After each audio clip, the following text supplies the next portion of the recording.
Nandoon pa rin siya. Nakatayo sa pintuan, nakamasid sa akin. Ngunit ang mas nakakatakot, huminto ang pag-ulan sa aming probinsya. Walang patak. Walang tunog. Kahit ang malakas na hangin ay tila na-freeze sa oras. Hayaan niyo akong ikwento kung paano nagsimula ang lahat.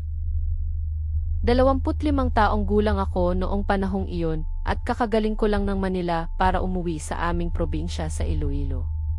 May kailangan akong tapusin na papers kaya kailangan kong umuwi.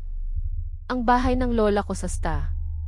Barbara ang tinutuluyan ko, isang luma at malaking bahay na puno ng mga kwento.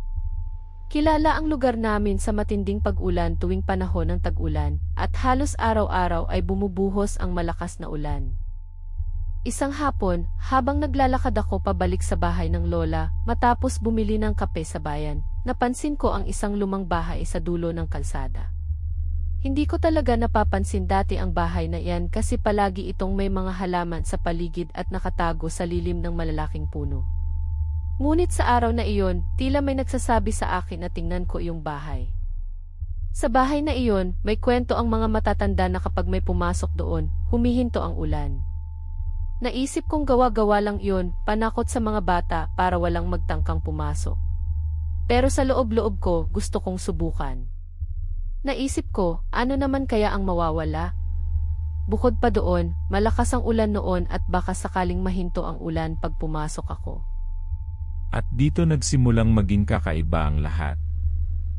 Ang bawat patak ng ulan ay tila humihina habang papalapit siya sa lumang bahay. Ramdam niya ang lamig sa kanyang balat, hindi dahil sa ulan, kundi sa isang kakaibang pakiramdam na tila may nagmamasid.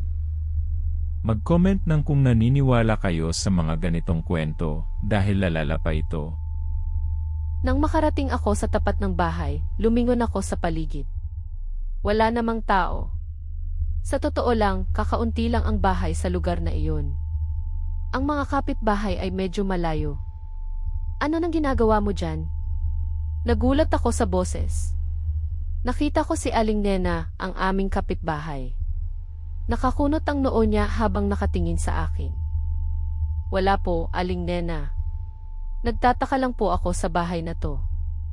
Huwag kang magtangkang pumasok dyan, bata. Hindi maganda ang kwento ng bahay na yan.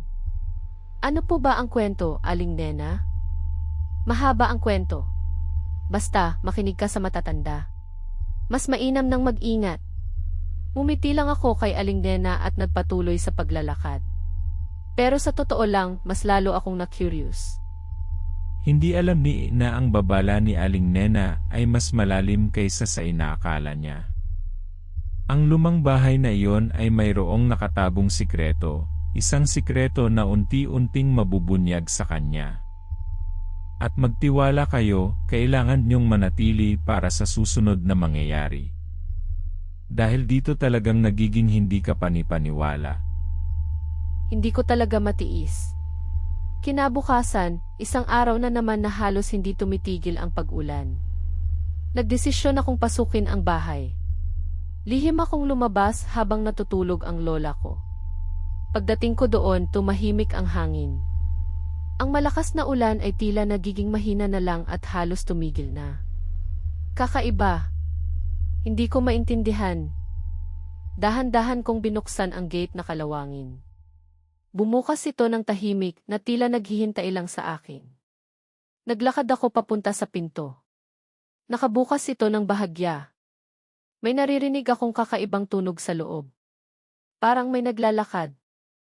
Nag-alinlangan ako, pero ang kuryosidad ko ay mas malakas sa takot. Pumasok ako. Ang loob ng bahay ay madilim at malamig. May amoy alikabok at luma. May mga sirang kasangkapan sa paligid. Habang tinitignan ko ang paligid, may nakita akong anino sa sulok ng kwarto.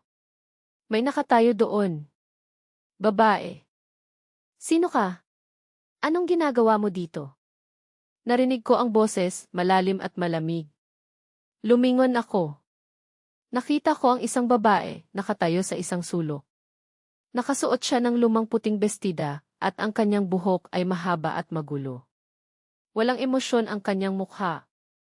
Nagulat ako. Hindi ako nakapagsalita. Ang tanging nagawa ko ay tumitig sa kanya. Tiningnan ko ang bintana. Ang ulan ay tuluyan ng huminto. Walang patak. Walang tunog. Sino ka? Ikaw ang pumasok sa aking tahanan. Nagsimulang lumamig ang paligid.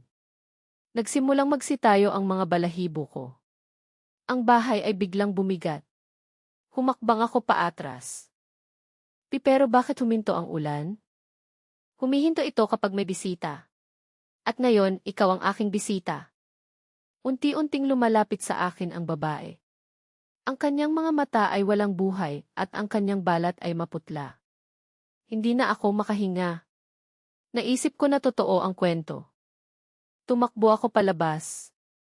Hindi ko alam kung saan ako pupunta. Ang tanging nasa isip ko ay makalayo sa bahay na iyon. Ang babae ay hindi sumunod. Nang makalabas ako ng gate, biglang bumuhos ulit ang ulan, mas malakas pa kaysa kanina. Parang nagalit ito. Pagdating ko sa bahay ng lola ko, basang-basa ako at nanginginig sa takot. Hindi ko na inisip ang ulan. Ang tanging naiisip ko ay ang babae sa loob ng lumang bahay. Hindi ko na siya nakalimutan. Hanggang ngayon, kapag may malakas na ulan, kinakabahan ako. At sa tuwing humihinto ang ulan, tinitignan ko ang lumang bahay. Kaya, totoo ba ito o katang-isip lamang? Ang kwento ni E ay isa lamang sa maraming palaisipan sa ating bansa. May mga bagay na hindi natin maipaliwanag, mga kwento na nagpapatuloy sa paglipas ng panahon. I-comment ang inyong mga nararamdaman. At kung may sarili kayong karanasan tulad nito, ibahagi ninyo sa comments. Mag-subscribe para sa bagong kwento araw-araw.